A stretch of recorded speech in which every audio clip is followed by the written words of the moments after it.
Um quarterback que nunca venceu o Super Bowl pode estar entre os 10 maiores da história da NFL?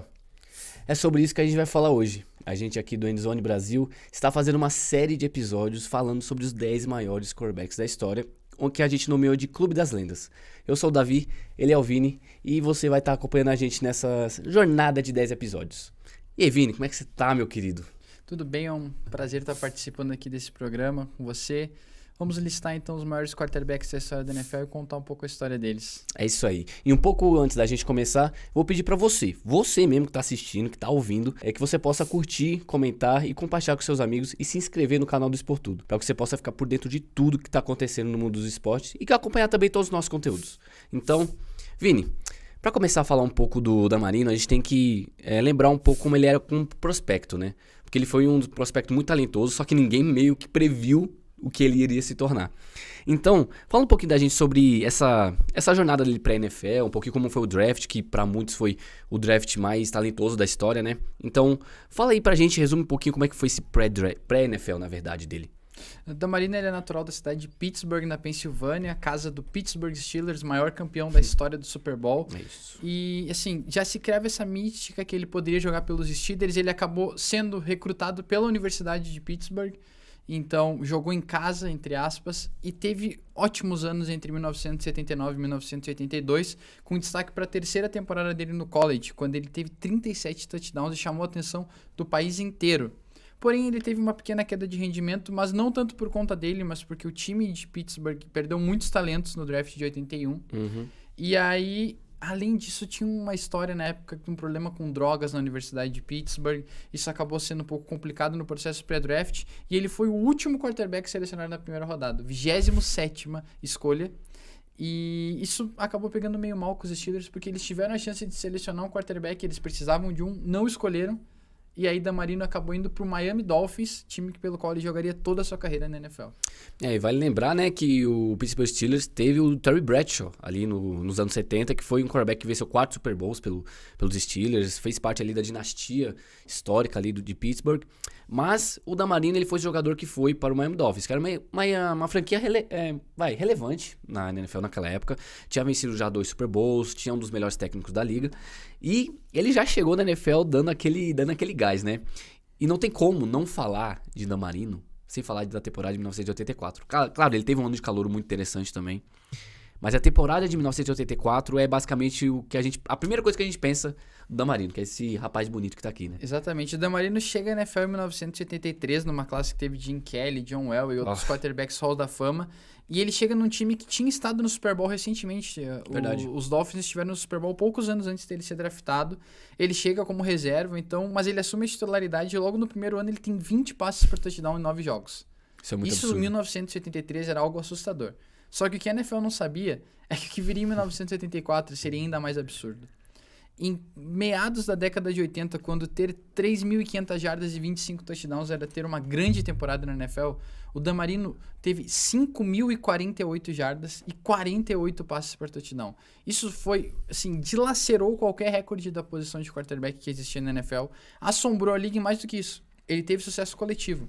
Porque foram 14 vitórias em 16 jogos para o Miami Dolphins, que foi seed 1 da AFC. E nos playoffs ele manteve esse ritmo, venceu os jogos necessários e levou o Miami de volta para o Super Bowl. Só que aí ele encontraria a dinastia da NFL na década de 80, o San Francisco 49ers. E aí a gente encontra essa cena, né? Essa grande rivalidade entre Joe Montana e Damarino. Que Damarino era aquele jogador talentoso, aquele cara que carregou um time, que tinha um talento absurdo, um talento que a NFL ainda não tinha visto, contra um time completo, né? Que era o time do Bill Walsh, a West Coast Offense, que revolucionou a NFL também. E o Damarino, ele venceu o MVP aquela temporada. Não tinha como ele não vencer. Como você falou, mais de 5.000 jardas pela primeira vez na história. 48 touchdowns, quase a 50 touchdowns no meio dos anos 80, quando os quarterbacks eram muito mais desprotegidos, as defesas eram muito mais agressivas. E ele enfrentou o San Francisco 49ers de Joe Montana no Super Bowl. Claro, a gente sabe que a maior questão do legado do Damarino, ele nunca teve vencido no Super Bowl. Então a gente já sabe o resultado final. E, cara, como é que foi aquela partida? Porque foi um domínio total do San Francisco 49ers. O Damarino não conseguiu fazer muita coisa.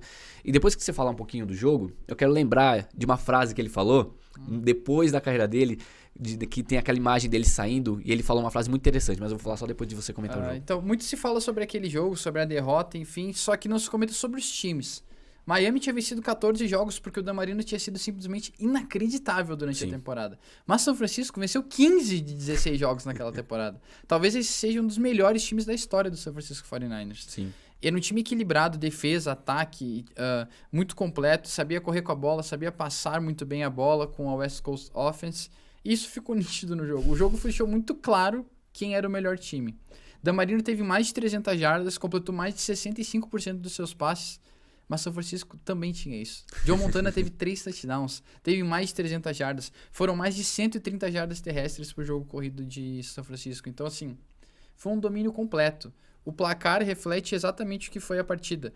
Foram mais de 20 pontos de vantagem para São Francisco, 38-16. Um domínio completo. E, infelizmente, o Dan Marino não teve chance naquela que foi a melhor temporada da sua vida. E seria a temporada perfeita, né? Uma temporada onde ele quebrou o recorde de jardas da história, uma temporada onde ele quebrou o recorde de touchdowns da história, teve 14 vitórias, mas não conseguiu vencer. E a frase que eu ia comentar, que ele comentou, que ele falou, foi quando ele pensou que ele voltaria ao Super Bowl, sabe? Ele tem uma imagem muito icônica dele saindo assim do estádio, olhando pra trás assim, e imaginando, ele falando que tava imaginando, eu vou voltar aqui, tá tudo bem. Só que não, né? Ele nunca mais voltou pro Super Bowl e não teve uma outra oportunidade de vencer. O menino da Marina acabou adquirindo alergia Super Bowl ao longo da sua carreira. Alergia Super Bowl. Nunca mais conseguiu retornar ao grande jogo. Teve algumas oportunidades, mas não conseguiu concretizar isso. E realmente ficou marcante essa frase, que ele disse, cara, eu sou muito bom, eu vou voltar aqui. E até tem um caso semelhante hoje em dia, que é o George Kittle. Ele perde o Super Bowl pros Chiefs e ele fala, eu vou voltar aqui. E até agora ainda não conseguiu. Então, assim, não é tão fácil chegar ao Super Bowl. É difícil, o Dan Marino é uma prova disso, né? Então, assim, aquele jogo foi muito marcante, porque ele começa muito bem, mas os Dolphins não anotam nenhum ponto no segundo tempo. Então, isso, assim, foi bem marcante. A partir do momento que os 49ers começam a dominar no segundo quarto, isso é uma marca do que foi a carreira do Dan Marino também. Uma década de 80 muito forte e uma década de 90 onde aconteceram alguns problemas, né? A gente vai chegar lá também. E continuando aí na década de 80, no ano seguinte, teve aquele time histórico do Chicago Bears, né? Que de 1985, que, cara, só perdeu um jogo na sua campanha, até ameaçou o título invicto do Miami Dolphins, e o único quarterback que venceu aquele time foi o Dan Marino. Para vocês se situarem um pouco, o Chicago Bears de 1985, ele teve a melhor defesa da história da liga. Jogadores lendários, teve ele, cara, números absurdos e praticamente aniquilou todo mundo que passava por eles. E o Dan Marino foi o único quarterback que venceu.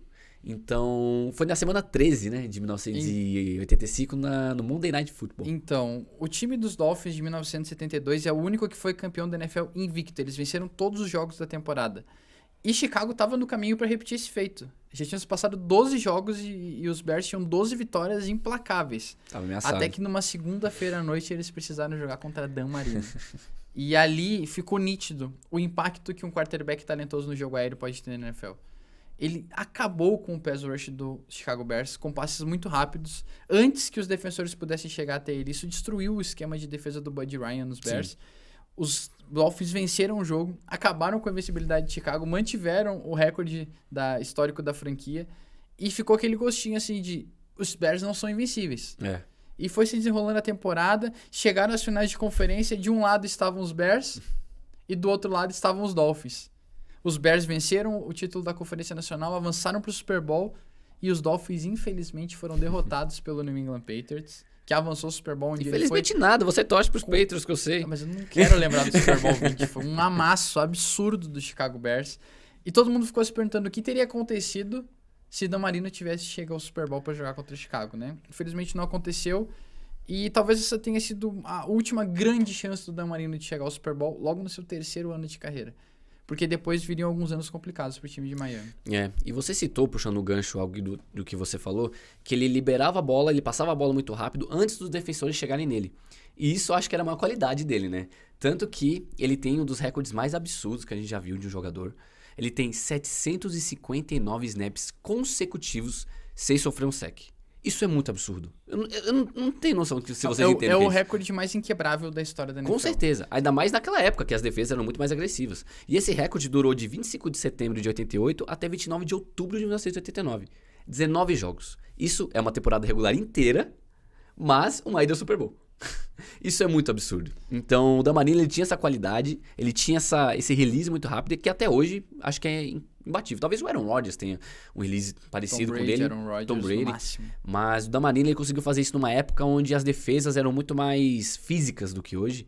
Então, isso diz muito sobre o talento e como ele revolucionou a liga, né? Não, e detalhe, ele fez isso, não é... Às vezes o pessoal pensa, mas naquela época a média era de 20, 25 tentativas de passe por jogo. Não, ele teve jogos de 50 tentativas de passe, ele teve jogos de 60 tentativas de passe durante essa sequência e ele não foi sacado uma vez sequer. Absurdo. O rapaz que cuidava das roupas do uniforme do Miami Dolphins, ele não trabalhou nessa época. O uniforme do Damarino ficava limpo ao final de cada jogo, porque ele simplesmente não era tocado pelos defensores adversários. Então, assim, Andrew Luck foi quem chegou mais perto dessa marca recentemente, e ele ficou mais de 400 snaps atrás do recorde do Damarino. Então, assim, é algo completamente fora da curva, que dificilmente vai ser quebrado, né? Sim, sim.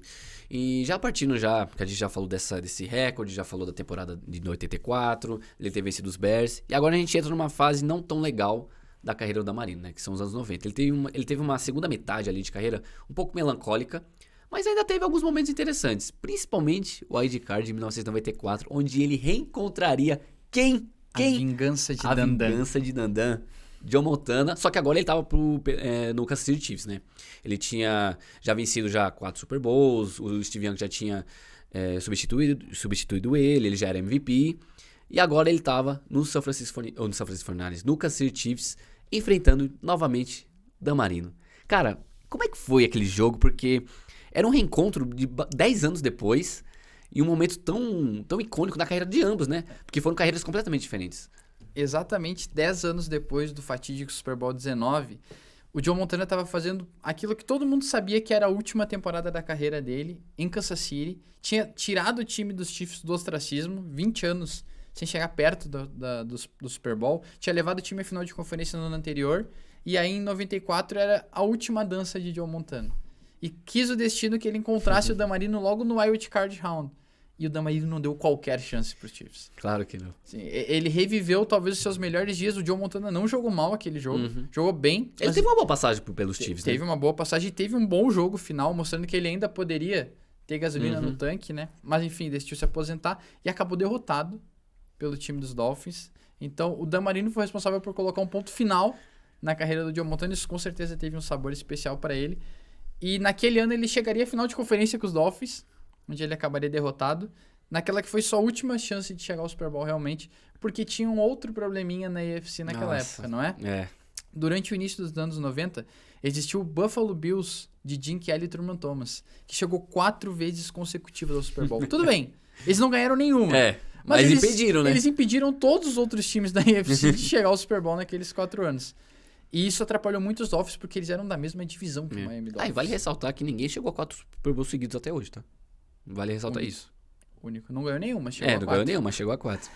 E isso culminou com um desgaste na relação, acabou levando também a aposentadoria do Don Shula, que era o lendário técnico dos Dolphins, técnico daquele time invicto, técnico do Damarino, muito tempo lá, né? ao longo de toda a sua carreira, o treinador com mais vitórias na história da NFL, contando temporada regular e playoff.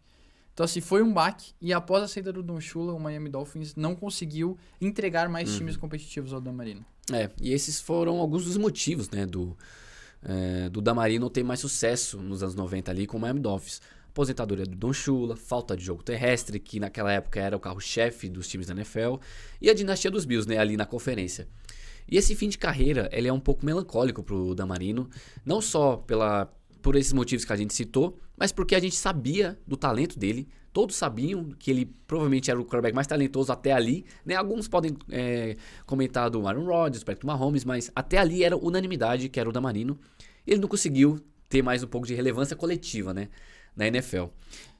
E teve uma situação também assim, John Elway, um contemporâneo do Damarino, ele também não tinha conseguido vencer Super Bowls. Ele tinha 3 derrotas em 3 aparições do Super Bowl, só que nos 2 últimos anos de carreira dele, ele vence. Spoiler.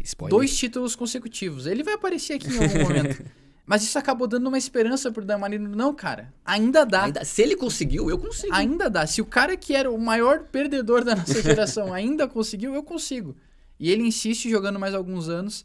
E chega a fatídica temporada de 1999, o último ano da carreira de Dan Marino.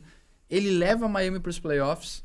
Só que aí é aquilo, né? Ai, cara. Todo mundo sabe que tem rolê que às vezes é melhor nem sair de casa. É. Essa é a história do Dan Esse Marino. é aquele rolê que quando a mãe fala assim, filho, leva a blusa, vai fazer frio. E você não leva a blusa. É exatamente esse rolê. Dan Marino foi para os playoffs sem blusa e tomou um 62-7 no último jogo da sua carreira.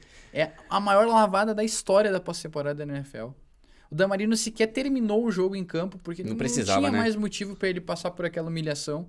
Os Dolphins tiraram ele. Ele decide se aposentar num clima extremamente melancólico. E foi porque a gente tá falando do cara que tinha todos os recordes da posição de quarterback. Todos. Detalhe, assim, não existe asterisco. São todos. Ele se aposentou com todos os recordes da posição de quarterback. Passes, jardas, touchdowns, passes completos. Tentados também. Tudo. Absoluto. Ele era o único quarterback na história da NFL com 60 mil jardas quando ele se aposentou. Sim. Ninguém tinha perto disso. Então é algo completamente, sim, insano, porém com ponto final triste, né? Mas esse não é o legado do Dan Marino. Qual é o verdadeiro legado do Dan Marino, Davi? Cara, o Dan Marino, ele é um cara que revolucionou a NFL de um jeito que a gente nunca tinha visto antes. O último jogo dele não é um reflexo, tá? Do que ele foi pra NFL. Não é um reflexo do impacto dele, da forma que ele revolucionou o jogo. Porque se você, aqui fechando em mim, gosta do jogo de hoje, gosta dessa festa ofensiva que tem, você deve muito ao Dan Marino. Você deve muito a esse cara aqui, ó. Porque ele revolucionou o jogo só pelo talento. O talento dele mudou a história do esporte. O talento dele mudou a história de várias pessoas. Porque viram que é possível vencer passando a bola. É possível vencer com um passe decisivo, com um passe perfeito. Então, o Dan Marino, só com talento, só com o refino, com a mudança que ele trouxe, tática, cara, até em volume, até em questão de marketing também. Porque a temporada de 1984 salvou a NFL praticamente. Porque a NFL estava em baixa. Então, quando a gente olha pro impacto dele, pro legado dele, é simplesmente, provavelmente, ele salvou e mudou a história da NFL. O Dan Marino mostrou que o futuro do jogo estava no passe. Ele estava muito à frente do seu tempo. Não ali. estava no chão. Por quê? Porque o jogo terrestre, você lota o box e uma pessoa precisa de espaço para correr com a bola. Sim. O Dan Marino mostrou que o passe perfeito ele é indefensável. E a NFL sentiu isso durante toda a carreira dele. E esse foi o legado. Se existiu Tom Brady, se existiu Peyton Manning, Drew Brees, Aaron Rodgers, Patrick Mahomes, todos esses quarterbacks que hoje são tão celebrados, é porque o Dan Marino mostrou que o jogo aéreo era o futuro da NFL. Sim. E sem que... Isso aqui não é uma lista, não é um ranking nem nada, mas pra finalizar, onde ele tá na sua lista, que eu vou falar onde ele tá na minha lista também, porque eu acho que a gente tem um pouco parecido nesse sentido. Porque pra mim ele tá ali entre 19º. Na lista de maiores quarterbacks da história da NFL, infelizmente a falta de um Super Bowl pesa contra o menino Dandan, e ele acaba ficando na 10ª posição da minha lista. Porque ele é um dos quarterbacks mais talentosos da história da NFL. E na posição de melhores, né, que é algo completamente diferente, por causa do talento. Cara, é difícil você citar 5 quarterbacks melhores do que ele. Não tem como. Por causa da época que ele jogou, claro, é difícil comparar épocas, né?